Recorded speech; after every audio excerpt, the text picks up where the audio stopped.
We now come to Shintoism and Japanese Buddhism.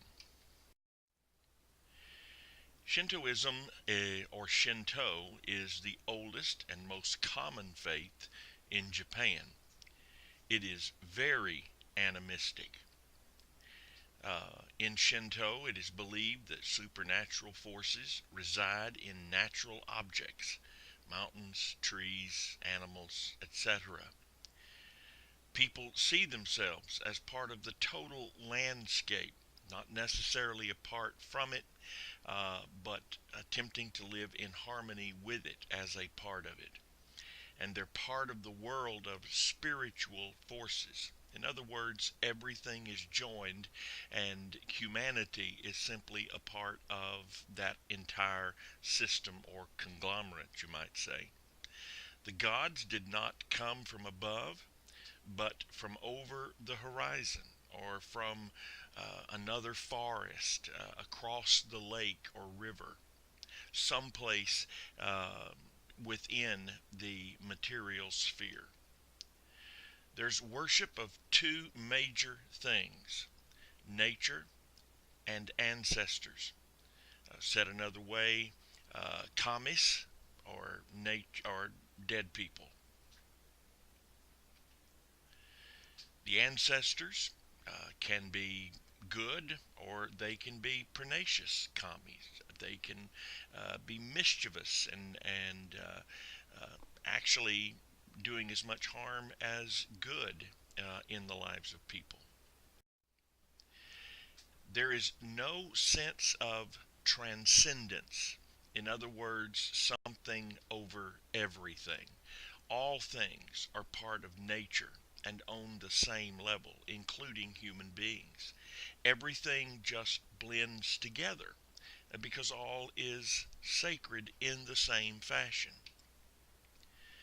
The Nihon Shoki is the oldest literary work containing the teachings of Shinto, and in that respect would be considered the major volume of their sacred writings.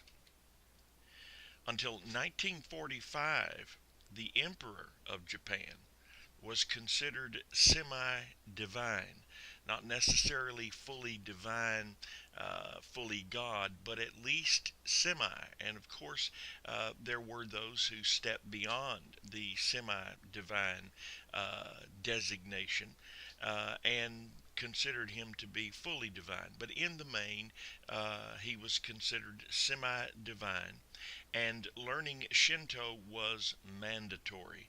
It was mandatory to be taught in the schools, it was mandatory to be taught in homes, and so forth. Today, instruction is voluntary. Even in state run schools, there is no specific state law, public law that says that it must be taught as a mandatory requirement in the school systems. The shrines are very important, and I emphasize very important in the Shinto religion. Each shrine having a reasons for its particular existence, as we will see in a moment. Commitment to the emperor and to the shrines uh, was one of the major factors in the radical commitment and brutal acts of Japanese soldiers during World War II against America and her allies. Uh, Commitment to the point of, for example, the kamikaze pilot and other death squads that would, much like suicide bombers today, who were willing, sometimes in mass, to sacrifice their lives for the sake of either the emperor or for a particular shrine back home. The normal moral standards were set aside for the idea that the land, the shrines, and the emperor must be both represented and protected.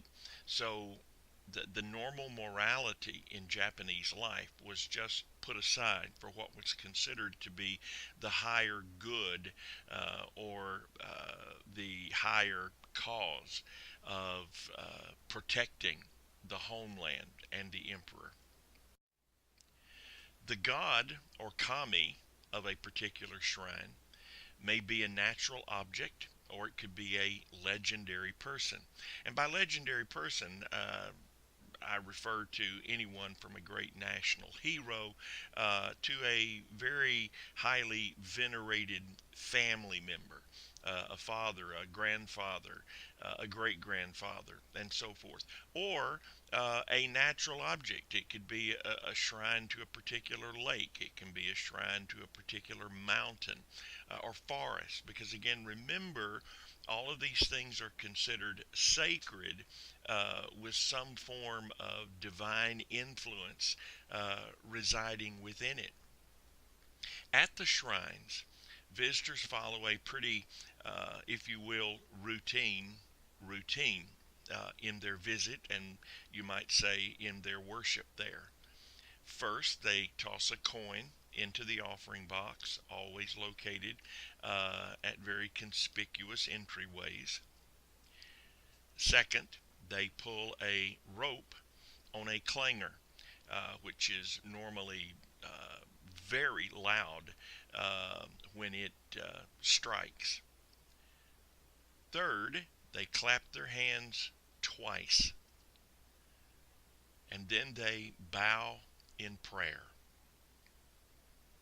And finally, they leave. Uh, and depending on the amount of time it takes to wait your place in line or to bow in prayer and spend time in that position, this could take anywhere from just a few minutes to a much longer period of time. The sounds that are made, even the sound of a coin going into the box, or the pulling of a rope on a clanger, the clapping of hands, and so forth, those sounds are made to notify the kami, the spirit of that particular shrine, of the individual's presence at the shrine, that they're there. Please take note. I'm here offering my homage, my veneration, my worship, so forth. There are three types of shrines normally. There are those of purely local interest that house a local kami. It could be a former village member. It could be a particular natural object, something that is local to that area that is considered very special. And so a shrine is built to that particular thing for that local interest. People visiting from afar wouldn't feel any direct necessity to offer their veneration or so forth because it's really not of any special interest to them. Those intended, second, to help in winning business success. Uh, if one is starting a business or one is operating a business and there is a need for a particular infusion of energy into that business, an economic turnaround or whatever, then that shrine is there specifically to offer the kind of help, to go to make prayers, to get the assistance of the spirits there to help in that business enterprise and to guarantee some form of success. And then finally, there are those of national importance that are important to all of the country and everyone within it. For example, one of the major ones is the Emperor Shrines or the Meiji Shrine in Tokyo, which honors the war dead. Much of Shinto practice is purely individual. Individuals visit shrines to make offerings before journeys or entering various enterprises or projects of one kind or another. Families visit shrines together as a joint activity. Newborns are typically brought to shrines to ensure good health. Shrines are visited at New Year and other holidays. Festivals are also very important in the Shinto religion. Festivals are often like fairs with stalls and sideshows, a very entertaining time, a very festive time, as you might expect. Floats are common. They're often pulled by men in loincloths and loaded with sake. That itself can be quite entertaining. And now let me move to Japanese Buddhism. And as you can see, we're not spending a great deal of time on either of these religions, not because they're not important in the world of religions, but simply because in the list of religions, their influence is rather limited in particular to one nation and one nationality of people. I urge you, though, to view as many of the videos, and I've posted several on these two religions because they are interesting, and you would do well to look at those. So we moved into Japanese Buddhism, which came to Japan about the 6th century AD.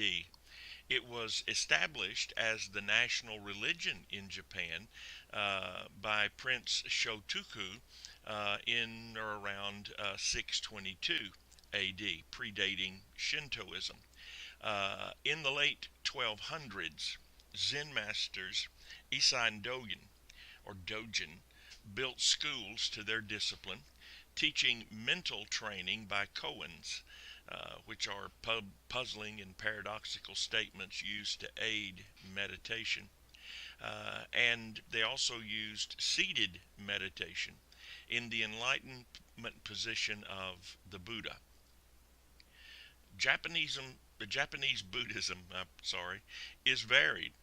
It includes 17 Shingon sects, 9 Tendai sects, 16 Zen sects, and 10 Pure Land sects, plus many others. So some of the names, Zen, Tendai, Pure Land, that you saw as we looked at Buddhism, carry over here with the Zen Buddhism influence in them. Altars are located in the homes, and these normally will contain a Buddhist image, tablets commemorating ancestors, a booklet with scriptures, and a place for incense and other items. There are many altars within the home. In the morning, a small piece of food is placed on the altar, and a passage is recited, and a stick of incense is lit. In April, there is always a rather large and expansive Japanese Buddhism flower festival. And then there is also the festival of the 47 masterless samurai, or ronin, who avenged the forced suicide of their master. It is to Zen Buddhists one of the high watermarks of their year because it is so significant to their teachings to honor these 47 samurai, or ronin. In the world of the shogun, if a master was either killed or committed harakiri, suicide, as was the case in this particular story, the samurai are left masterless. They're referred to as ronin, which means literally waves. They just sort of wave without any real connection to smoothness, as it were. And in this case, in a feud between groups, their particular master was at the point of being captured, and considered it necessary to commit an honorable suicide, and he did, which left his 47 samurai as ronin, or masterless. And usually this would mean they split up, they go their separate ways, they have no real grounding. But in this case, these 47 Ronin were considered to have been of such stature and so well learned by their master that they banded together, they kept their unity, and as such, they avenged their master's death by killing the opponent and wiping out his particular village and influence.